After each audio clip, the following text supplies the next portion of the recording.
তাহলে দেখো, এবার দেখো আমরা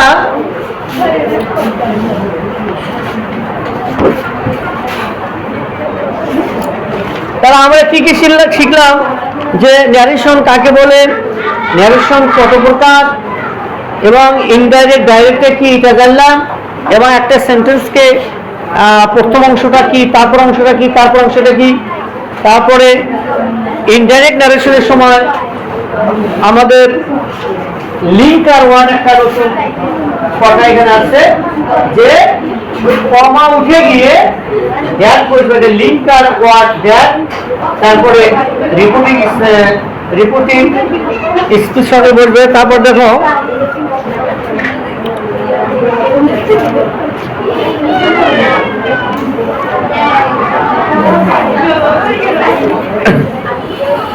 তারপর আলোচনা ছিল যে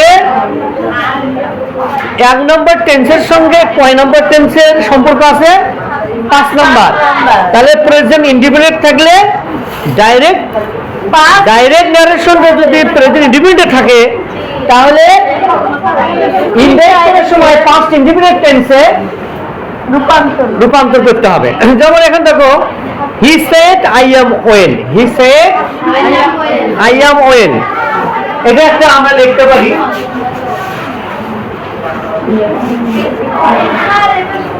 হি সেড, দেখো he said I am well. তাহলে এটা কয় নাম্বার আছে, তাহলে হবে he said he was I am well. তাহলে হি সেড বলো, দেখো ডাইরেক্ট করে হি কি হবে, তারপরে কি হি কেন বলবে, কারণ বক্তার কথা এখানে তাহলে হি ওয়াজটা কয় নম্বর টেন্সে সাহায্য বার, ওই যে পাস্ট কি আসবে, ও মানে 6 নাম্বার পাস্টে। তাহলে হি ওয়াজ ওয়েল, হি ওয়াজ এইভাবে। তাহলে পাস্ট প্রেজেন্ট ইনডিফিনিট যুক্ত ডাইরেক্ট সেন্টেন্সকে ইনডাইরেক্ট করার সময় নিয়ম হচ্ছে কমাউটিকে ব্যাক বসবে, তারপরে সাবজেক্টটাই বসবে, তারপরে পাস্ট ইনডিফিনিটের সাহায্যকারী ভাব বসবে, তারপরে যা আছে তাই হবে। সুপ্রিয় শিক্ষার্থীবৃন্দ, তাহলে আমরা আজকে অনলাইন ক্লাসে তোমাদের ন্যারেশন সম্পর্কে আমরা কি কি জানলাম, বলো তো এসে একটু কি কি জানলাম আমরা, কাকে বলে, বলো বলো একটু বলো। হ্যাঁ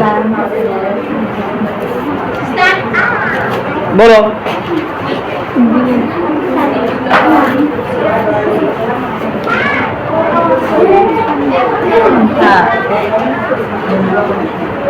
তাহলে আগামী ক্লাসে তোমাদের আলোচনা করা হবে ভয়েসের পরিচিতিমূলক ক্লাস, ভয়েস নিয়ে আগামী ক্লাসে তোমাদের আলোচনা করা হবে। ঠিক আছে, আজকে এই পর্যন্ত তোমাদের অনলাইন ক্লাসে স্বাগতম।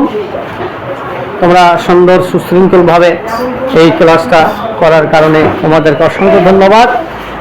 আমি আশা রাখি তোমরা বাসায় গিয়ে পড়ালেখা করবা, এই গ্রামার বিষয়গুলো আরও ভালো মতো তোমরা স্টাডি করবা, গবেষণা করবা, কারণ সামনে 28 তারিখ থেকে তোমাদের পরীক্ষা যে দিক নির্দেশনাগুলো দেওয়া হয়েছে সেগুলো অবশ্যই তোমরা পালন করে চলবে। যারা পড়ালেখা করবে তারা অবশ্যই ভালো রেজাল্ট করবে, আর যারা পড়ালেখা করবে না তারা কিন্তু ভালো রেজাল্ট করবে না। ঠিক আছে, এই জন্য তোমাদের পড়ালেখা করতে হবে।